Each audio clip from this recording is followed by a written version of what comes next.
এরপর তো মনে হয় ওদিন যা হারাই বেটা আগুন দিচ্ছে না ছাগলির গা ছিল ছাগলি এমন খেয়ালে সঙ্গে দেখি সকালে উঠে ঘুমোতাম ছাগলিকে আড়ে ও হাড়ির বাজার করছে তো নিয়ে নি আমি সকালে উঠে দেখি ছাগল আড়ে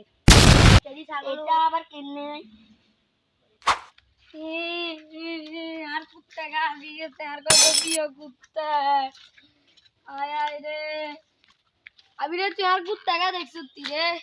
কই না তো কুত্তা অত কোনো ইয়ে খেয়াল আসিনি যে ফুট যায় অত তোরা একটু কুত্তে গিয়েছিল কুত্তা আরে হাড়ারি বাত আগুন লাগছে আর কুত্তা গা হিয়ানে গেছিল অঙ্গা কুত্তারা আর ও তো হিয়ানে গেছিল তাতে দেখ কি একান কি এই জায়গাতে লগ লগ নি ঘরে বাজি করে খেলে কোন আর কুত্তা গা লাইছে নি কি রে পুরা তুই পাজের কুত্তে যে খেলাইছে ওর কি আ পাইছে কুত্তা নিয়ে আইছি ওরা তো কইতে ছিল চিদের উড়ন বাজিদের বাজের কুত্তে লইন জত ওর ওই রে আটা আর মা ভিতরে মিকে